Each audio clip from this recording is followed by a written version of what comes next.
Well, hi everyone. It's Calais Stockstill with myalftraining.com, and today we have a special guest on our webinar podcast, and it's Diane Hall of Balanced Senior Nutrition. Diane, how are you? I'm fine today. How's Calais? I'm doing great. Today we have a topic which is near and dear to my heart, and I know it is what you do. But menus. Diane was going to be renewing my menus, and we just got in a conversation, and I think it's going to be a great subject. But first of all, let me just tell you a little bit about Diane.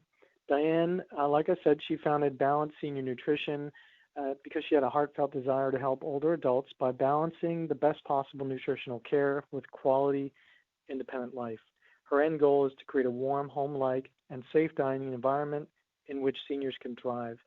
Diane and her team of long-term care specialists share this focus with their clients, which are assisted living facilities, skilled nursing, and continuing care communities. Diane has a bunch of different services. We use many of them. She has clinical dietitian services, enhanced dining services, food safety training and certification, customized menus, mock surveys, and continuing education programs, which I assume this is one, Diane? Yes. Okay. So Diane, do you want to tell our listeners what is this webinar going to be about? Sure. The title, Making Menus Work. We decided to, like Calais said, talk about this because we know that you want your residents to be happy. We know how important that meals are and snacks are to them. You want to provide the foods that they want to eat, but at the same time, there are regulations that require us to work with menus that sometimes might be a little confusing or difficult to follow.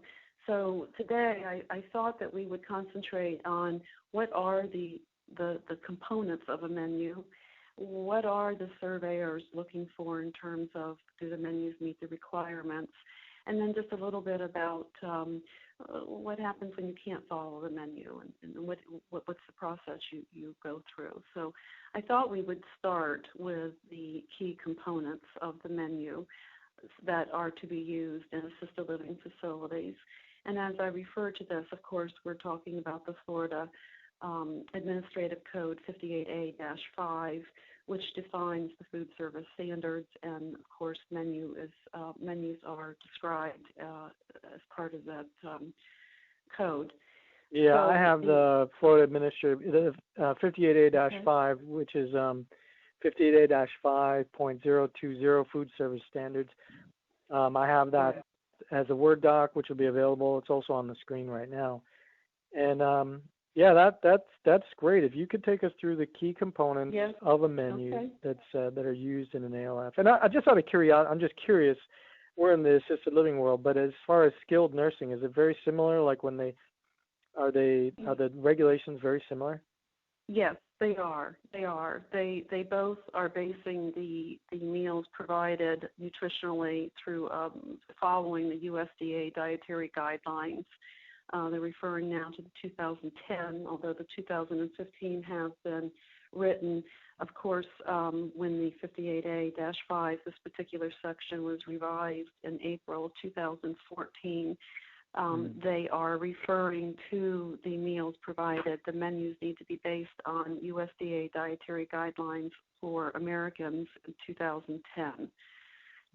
So as you review these codes that Calais is going to have for you to see, and you also can upload them from our website after this webinar, we are making available 4 handouts that we will be talking about and thought that might be useful for you. So before we get too much, let's mention that. So if you just started this, you can go to your website is seniornutrition.net, right? Yes, seniornutrition.net. Okay. Would they click on anything to get the downloads or? Yes, there is a link that Calais, we were hoping that you would afterwards when you send it out. I will put it in the. I'll put it in the notes. The link. And they should also be able, once they go to seniornutrition.net, go to resources and find the 4 documents that we've uploaded in regards to this webinar. So the first one would be the Florida Administrative Code, and like I mentioned, that is what defines what the menus, how the menus are planned out. The other components of a menu are, believe it or not, a registered dietitian's signature needs to be on the menu. The date that they reviewed, the date the dietitian reviewed the menu needs to be on the menu. This provides the documentation that you need for an annual menu review, which is what 58A-5 expects, annual review by a registered dietitian. So you'd want to have their signature, their date, and in your files, their license number. So you have proof that when they reviewed your menu, they were actually a licensed registered dietitian. One thing that I am forever seeing on menus are lack of portion sizes. That is another main component of a menu. You must have portion sizes. As you would imagine, me putting out a piece of steak for myself might be 2, 3, 4 ounces, and my husband might think that a portion of steak is more like one of his 8 ounce slices. So portion sizes are a must. Now, this is not a must. And it's relative. It's relative, right? I mean, even though it might say this size, they may need more. Right, and the menus, the portion sizes they're basically standard portion sizes to make sure that you're meeting the nutritional requirements. Quite often, you're going to find a half of a cup as a portion size for many of the fruits and vegetables that you're serving. I have here just a note to remind you that the menu, a component of the menu, really needs to be that it is accessible to the residents, easily accessible to the residents, if not posted. Right, and I think I had a, where does it have to be posted, and how is there? I couldn't just post it on my refrigerator up high, someplace where nobody could see it. I mean, it's got to be visible, right? Exactly. It's a common sense thing. The requirements are that the folks eating there can read what is going to be on the menu for today, tonight, whenever, very, very easily. They don't have to hunt for it, and they can see it. And that's why I've had a note here that if you can, blow it up to at least a minimum of 14 font size so they can read it. And like you said, it can't be way up on top of a refrigerator type of thing unless it's easily accessible to them as well. Somebody's right there to hand it to them, that's fine. But most people are posting the menus at more of a wheelchair level. But then I have some people that say, I want this to be a home-like environment, and what home do you go into?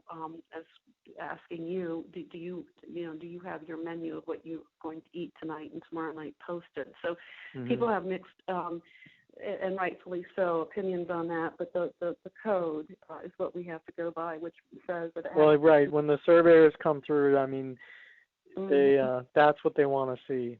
So it's right. It's So the component of the menu, we'll just quickly, you've got to have the menu reviewed by a registered dietitian with the date and signature with her license number on file. Portion sizes as large as possible, easy to read, easily accessible, and of course your main components would be what we'll go into here in a little bit, which is the nutritional requirements that's written on the menus, and also not necessarily a component of the menu, but part of the code does mention that we do have to have menus planned 1 week in advance. So we need to keep that in mind too. And most of your menus that you give us are usually they're weekly menus, right? So there's 7 days, right? There's 7 days, and those folks go with either a 4-week cycle or a 6-week cycle menu, and then repeat it. Right. Right, and we'll get into that. So that leads us into the next question. I would say is about record keeping. Did you miss anything in the components, or no? Okay, we're on to record keeping. Yeah. So this is what you're going to get tagged for a lot of times if you're not keeping proper records. So can you go over what the record requirements are for assisted living facilities? Yes, you're going to want to know what the surveyors are looking for, aren't you? And when it comes to menus, I've already kind of mentioned, but they're looking at those menus to see if in fact it has been reviewed annually. So they're looking to see if you've got outdated menus or if they're current. And then also they are looking for 6 months worth of you being able to track exactly which menus you used at what date. And there has been a lot of confusion about this, Calais, in the last couple of years. And one of the reasons why we made a change to our menus, and we have on the back of our menus now what we call a date menu served form, where once we know what day you're going to begin your new cycle for the year, say it's May 3rd, 2016, we have week 1, 2, 3, and 4, or week 1, 2, 3, 4, 5, and 6, depending on how many weeks your cycles are, and columns where you merely just have to put an X on the day that you use that particular week. Kind of hard to understand unless you're looking at it. That you can upload this form. This will be one of the 4 forms that we have that might give you some ideas on how to keep. We did a very similar thing. So we have for the 52 weeks in a year, we put the date ranges, and then we label using your menus. We say, like for example, this week it is January 25th through January 31st. That's the week date range, and then we have a menu week number 2 or whatever it is, and that's what should be listed on the. Perfect. And then as they rotate it, they check it off so that we're sure. Yeah. So that's exactly what, if you don't have something like that, if Diane provides it for you, or you go to her website and get that. Sure. Because they will want to. Mm-hmm. Yes, and it's for a number of reasons that they want this. And this is not the only. There's quite a few people that actually print a menu once a week, and we post it and date it, like Clay said, it would be January 24th, dated January 24th, 25th for this week. And then they physically put that menu in a folder and keep, which would be, 52 weeks worth of menus, although you only need to use 6 months. Okay, that's one thing for record keeping. You need 6 months worth. A lot of people think it's a year, but it's the code is 6 months worth of menus. So it does not have to be the physical menu, just a date of when you've used those menus. So there's a variety of ways that this can be done. It's whatever works for you best. But I would I guess you could make a bunch of copies of it and. Right, and that's not too bad. I hate to say foodborne illness, but I mean, in case something were to happen and they would have to track it, they want written on what particular day, what was served, and so sometimes it's hard to go back if you don't have it written down ahead of time. So you want that record keeping, and then I've also mentioned the copy of the dietitian's license. You want to keep that on record. A lot of folks think they have to have a disaster menu. That's not required as far as record keeping, a true disaster menu. I provide it as a sample disaster menu with my menus, just so you have, so the staff, and there's no question on what. Okay, it's funny, I didn't even know that it wasn't required. I have one from you. But you know where it comes in handy is when you're planning your emergency plan. And you're trying to portion out the, what you need for your number of residents. Right. The 58A says a 3-day supply of non-perishable food based on the number of weekly meals the facility has contracted with residents to serve must be on hand at all times. The quantity must be based on the census, not the capacity, license capacity, and it makes no mention of a true menu. So it's not required, but like Clay is saying, it's a very good idea to have something so you have a a tool to make sure you've got a variety of foods in stock for disaster to meet that requirement.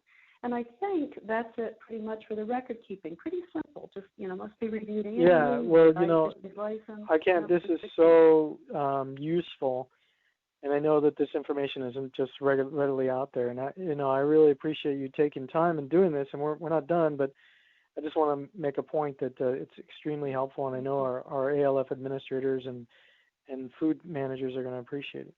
But let me ask you a question, Diane, about menu substitutions, because this, if you have a set menu, it's really hard to follow, and that's sort of why we even got in this conversation. So can you talk about menu substitutions?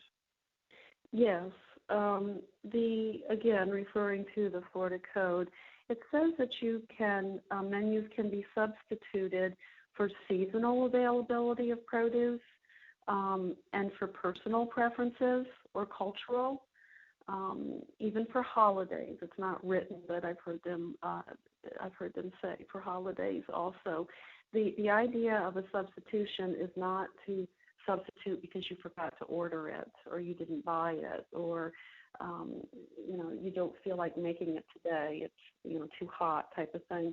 The idea of the substitutions is to really make sure that we're using those when we want to cater to the perfect personal preferences of the folks that we're serving. And again, the seasonal availability, when things are in season, it's kind of hard not to want to serve strawberries and watermelon and things like that. So I have also, which is one of the 4 documents that are able to be uploaded from our website, and that is just a simple form that says menu substitutions, and it has columns for the date that you substituted, which, by the way, the substitutions must be recorded either before or when the meal is served. Okay, I'm going to repeat that. The substitutions, anything steering away from how the menu was written, needs to be noted before or when the meal is served.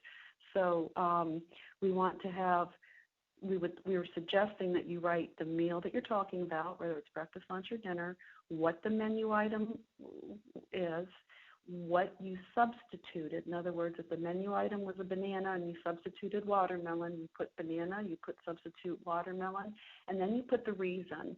And I think that kind of covers yourself. This is excellent for if you ever get complaints, you ever get ACA coming in following up on a complaint investigation. If you have this completed, it will show, yes, maybe we didn't follow the menu yesterday or last Saturday, but this is what we substituted, and this is why we did it. And then there's initials for whoever's recording that, which I would suggest. Right, and that that's really a habit. I mean, it just has to be a habit because it's so easy. And I want to go back to your point about the timing of when it needs to be substituted. So from what you said, before or at the time. Or when. To me, that means that the only option is before, because when it's served, it's not going to happen. And if you don't get in the habit of doing it beforehand, the state will walk in and you can say, well, here, I'm doing it now. It's too late. I've been involved with a survey, and they had chicken on the menu, and they didn't have chicken served, and there wasn't anything written down on the menu substitution, and they were cited. And then guess what? When they come back to resurvey, they look at the menu, and guess what? They weren't following the menu for the second time, and so that's when the trouble starts. And ACA mandated they have a contract with a registered dietitian, and I had to go in and do, document trainings and just all kinds of things. If they just would have written it down, but they didn't serve chicken, but they served tuna instead. It's that easy. So. And you have to replace each item on the menu, right? Like we're looking at one of your menus that you sent us now, and for example, lunch here you have 3 ounces of succulent pork, 1/2 cup of fluffy rice. I like your descriptions. It's half a cup of steamed broccoli, a dinner roll, and 1/8 of a fruit pie. So each one of those, if you're not serving roast pork, you're serving roasted chicken. That's a substitution line item. You're not serving rice, you're serving, baked potato. That's a line item. And then as far as the substitutions are concerned, you also did send me an equivalent substitution menu, right? I'm pulling it up here on the screen. I did. Yes, I did. Thanks. It's an equivalent menu substitutions because I guess I failed to say, Calais, which is a really good point. When you substitute, of course, I guess I kind of assumed, but of course you have to substitute with like nutritional value foods. In other words, you substitute a fruit for a fruit, a vegetable for a vegetable. My husband would love for me to substitute a cookie for a fruit, but it doesn't go that way. A cookie might be considered a grain, depending on what it is. But, or a fruit cake for a fruit? No? Okay. I don't think so. And as I mentioned before, the average portion size is a half a cup for fruits and vegetables. So if you're going to substitute apple pie or a fruit cake, you can do that as long as you can justify that inside that cake or inside that one slice of pie is a half of a cup of fruit. Okay, see how that? So that's why being a little bit familiar with portion sizes does help when it comes to even the substitution log. But they do have to be of the same nutritional value. Or close to it. So that's a good point. So that's it for the substitution. I see we've got like 10 minutes left, and I wanted to kind of go over just a little bit the requirements. Yep. So the requirements, go ahead. Yeah, well, I just very simply, the requirements are based on food groups. And back probably when we were all much younger, I'll just leave it at that, we learned the 5 basic food groups, and they are fruits and vegetables and dairy products and meat and grains.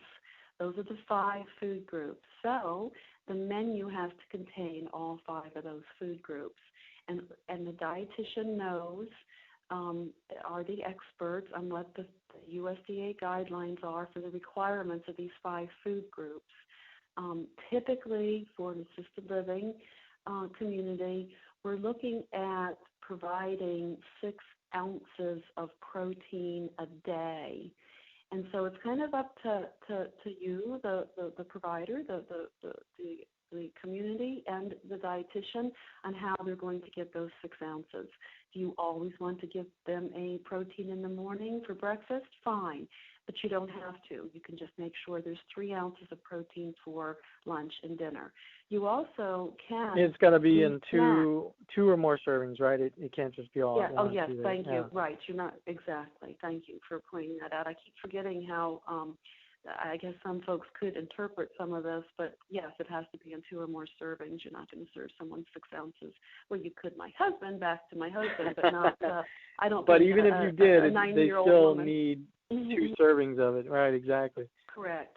And you can blend snacks in to try to get all of these in, but and then the grains, of course, we go for 6 servings minimally because grains add up very quickly. But usually those grains we really try to distribute evenly between the 3 meals, and that one of the reasons is for the folks that might have diabetes.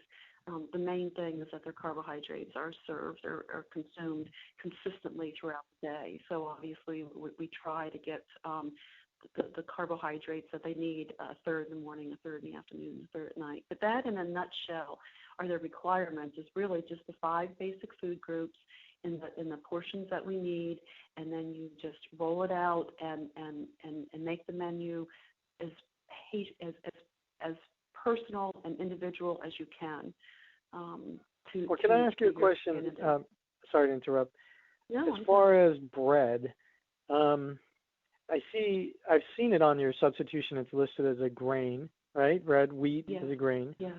And would other people call it a starch, or is it lumped in the 2 categories? Yes. Years ago, they used to call the grain group starch, but you see what's wrong with that is we have starchy vegetables, and there would be like a potato, a corn, peas. Those are vegetables. So they are not, quote, in the grain or starch group. So we really do have to separate out, and I don't really care to call it starches, because there are starches and other things other than grains. This particular food group is strictly grains. It's the products from our flours and wheat and all that good stuff. So don't get them mixed up between starch and grain, two different things. Got it. So if it's like, let's say potato is on there, and your substitution menu, I think, is pretty clear to understand on that. But if I had a potato, and I don't have potatoes, which would be the starch, right? Mm-hmm. I couldn't just say, okay, I'm going to give them a French bread, loaf of French garlic bread or something. That wouldn't No, be because it's a starch vegetable. And first of all, it's a vegetable. So you would replace your potato with a vegetable. But you could, what about, and so pasta would fall in the same category as pasta would be a grain. Pasta's a grain, right, not a starch. Got it. Right. Okay. So you would, you can substitute for potatoes any other vegetable you'd like that, would blend with that particular menu. Got it. And that's, like I said, your substitution menu, if it's posted so your staff can see it as well, that's probably a really good idea. Yeah. Okay, I know therapeutic diets and menus, that's a big issue. I know we've talked about that in the past. Can you explain to people, do you have therapeutic menus? Yes. If you have a resident under your care that has a physician's order for a therapeutic restricted diet, whether it's something like thick and liquids, a diabetic, a cardiac diet, if you have that order, then you must follow it, which means you must have menus planned 1 week ahead for that particular diet. And we don't have time to go into it, and maybe that is another webinar for Liberalize Diets, especially in the communities that we're serving.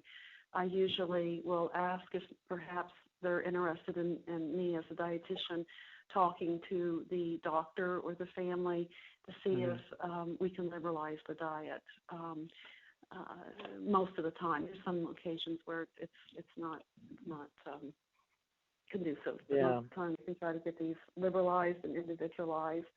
So you don't have to have therapeutic diets until you have a resident that you're serving that has an order. Yeah, I wonder how. If you took a poll of people that were on therapeutic diets, how many of them want to be on their therapeutic diet?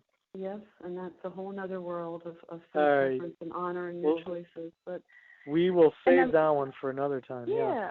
And then just wrapping it up as far as why you should follow a menu and the advantages of a menu, when you write things down, you get to see in advance what's that really going to look like.